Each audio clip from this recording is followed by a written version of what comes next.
On the road again, can't wait to get on the road again. Watch till the end to see me getting punched square in the face. Welcome back to week 2 of Heavyweight Boxer to Marathon Runner. Last week I ran my first ever 18k, so all the runs before that were typically about 5 to 10k. I thought I was going to be absolutely destroyed, but actually it wasn't too bad. Wasn't too bad at all. Could have been much worse. Here's what actually happened. The last video finished off on Saturday night after the run. Was feeling sore, was feeling achy, and I was very achy. But woke up Sunday, was a complete rest day. After having a bit of pizza and getting I had some food, pizza, some chicken. I think I had a chicken wrap. All in all, like best part of 2,000 calories in. But I need about 4,000 calories a day for these runs. Woke up on Sunday, was stiff, was sore, didn't do too much, took it easy. So I was just, potting around the house most of the day. Took the dog out for a walk, and then on Monday, if I'm being completely honest, I was pretty much back to full freshness, surprisingly enough, because I did think I'd be sore for longer. So I guess that's a positive, we'll take that.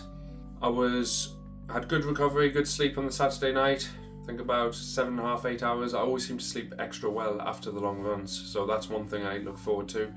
I look forward to the long run because I know I'll get a good night's sleep. I don't always sleep the best. So on Monday, I was back in the gym. 30 minutes of shadow boxing. I did some core work and I did some pull-ups. The reason I did specifically pull-ups is because I've had a back injury on and off for a good few years. It's like an upper back injury, like around the left lat and shoulder blade, and I re-aggravated it in the last fight, so I've not been able to do back work. So being able to do chin-ups and stuff is something I want to kind of get that strength level back. So that's why I was just focusing on kind of doing just them, but at the same time I can't do too much or I seem to re-aggravate things. So it's a bit of an awkward one trying to find the balance. So we got that done on Monday.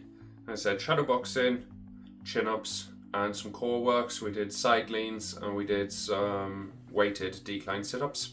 And Tuesday was running. So I did 7.5k along the quayside, nice and flat at an easy pace. Nice dawdle really.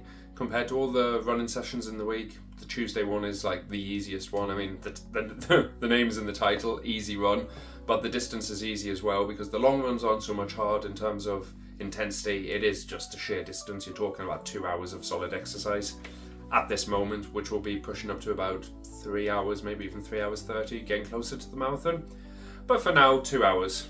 And Wednesday, this is where I kind of messed up. And I say messed up, I went to boxing, but I ended up doing a double session. So I did like a heavy bag workout session, followed by bodyweight circuits. Then I did an hour of sparring. It was a good session, it was a very good session, and I felt good during it. I mean, to be honest with you, I was missing the boxing a bit, and I really wanted just to get back in the ring and just to hit the bag and just do some boxing movements because I love boxing as the name of the channel suggests. I did that. Then on Thursday I went to go get new shoes. What were they called? Adidas Boston 13s. So I got a new pair of Adidas Boston 13s. I've got a pair of Asics Gel Kenze Max, but they've got a massive, I think they're about a 41mm heel stack on them. But they're essentially, when I bought them online, which was a bit stupid in hindsight because you really need to try these things on. But I bought them online.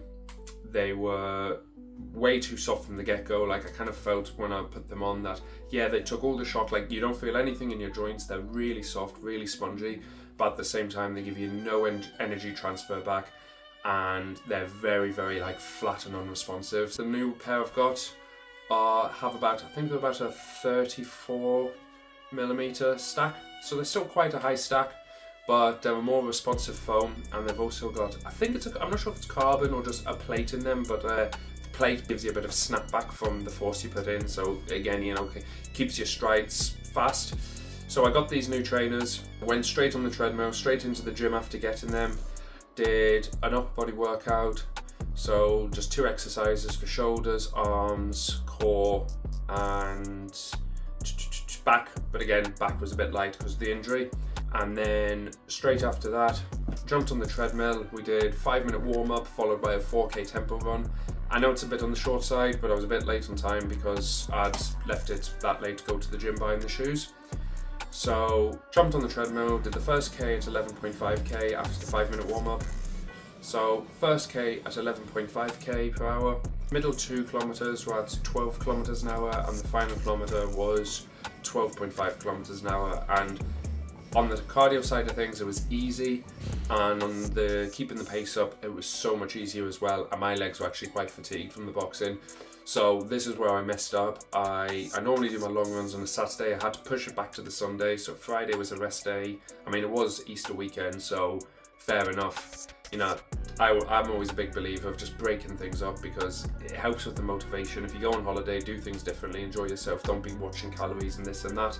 And the same goes for like training. If it's Easter or if there's a special events on, Christmas, birthdays, just mix it up, just do what you want to do and just kind of be flexible. But I guess as well, I was just listening to my body. So I did, Friday was a rest day, Saturday was a rest day, and I went for my long run on Easter Sunday, which was about 16.7 kilometers. You should see it on the screen now, and it was pretty good, to be honest with you. It was a bit of a hilly route, so last week's was all along the quayside in Newcastle, so it was very flat.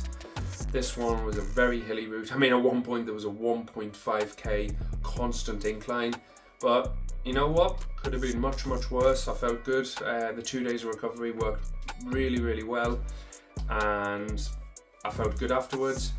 And then because it was Easter Sunday, I ended up eating chocolate and cake and no fast food, which is good, no fast food, but yeah, it wasn't the healthiest. Overall feedback from this second week, or after week 1 should we say, feedback would be, felt fresher than I expected.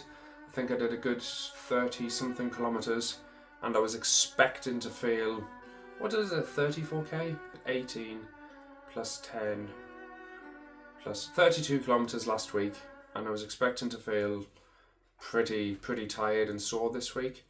But I actually felt pretty good. I mean, I felt so good to the point that I ended up like wedging in another boxing session and probably actually fatigued myself even worse. Body's holding up well, the legs feel good, we've got new shoes. 29 weeks to go, 93.7 kilos. Thanks for watching and see you guys next week.